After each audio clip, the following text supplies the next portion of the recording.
We're going to talk about shin splints today, what it is, and how to fix it. So first off, shin splints is just an inflammation of your lower leg. The connective tissue and your bone has become inflamed due to too much activity. Usually it's when athletes ramp up too quickly from their off season into their season. Symptoms can include dull, achy pain at the beginning of the workout and maybe gets a little bit worse as you get through your workout or sport. And in some severe cases, it's kind of the inability to perform at that level, which leads us to our first point is the athlete has to rest. This may be hard for most athletes to hear. Athletes want to be on the court, want to be in the weight room, but they have to rest. They have to let that inflammation come back down before we can ramp up their activities. Secondly, we want to find a good manual therapist, whether it's physiotherapy, massage therapy. Find a modality that works for you, release some of that tone in that tissue. Dry needling, acupuncture, active release techniques, all of those have benefited my athletes well. If you have the ability to find somebody good in your area, look out for somebody that has experience dealing with shin splints and get that taken care of. And thirdly, exercise selection.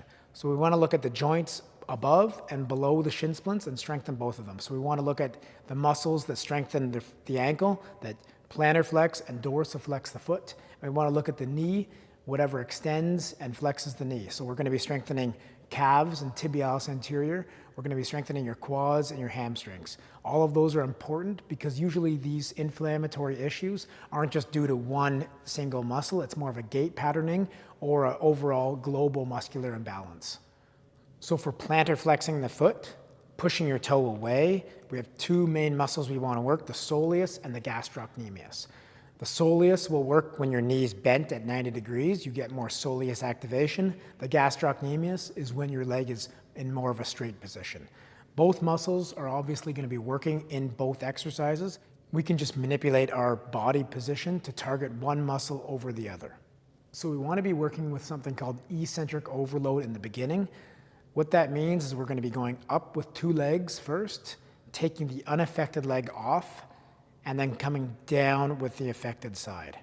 So how that would look for a soleus machine would be to go up with two legs, take 1 foot off, and slowly come down on the affected side. And just reset, up with two, take one leg off, and slowly down on the affected side.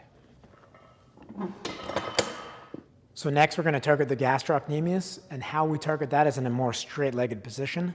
We're going to keep the same tempo as your seated calf raise. So we're going to think 3 seconds eccentric, 1 second pause, full lengthen, 1 second concentric, and 1 second pause, full contraction. So how that would look is 3 seconds eccentric, 1 second pause, full stretch, 1 second concentric, and a 1 second pause, full contraction. So 1, 2, 3, 1 second pause, 1 up, 1 second pause, 1, 2, 3, 1 second pause, 1 up. The main dorsiflexor of your foot is your tibialis anterior. What we're going to do is if you have a tibialis anterior machine, you would use that. If not, I'll show you an accessory movement after. So same thing, we're thinking single leg, up 1 second, 1 second pause at full contraction, 1, 2, 3 lengthening, 1 second pause at full lengthen, and 1 second concentric. So 1 second pause up top, 1, 2, 3, 1 second pause full lengthen, 1 second up top. If you don't have access to a direct tibialis anterior machine, you can just use the wall. You can lean up against the wall, and same technique, you're going to pull your toes towards your torso, hold 1 second, and then 3 seconds down, toes towards your torso, 1 second pause up top, 3 seconds down. For your knee extensors, my favorite movement to get my athletes doing after they suffer shin splints is the anterior step down. So all we're going to think about here is getting your opposite foot to the ground by just bending your knee. So what we're going to do, we'll start with your good side, foot out in front of you. This foot stays out in front the whole time.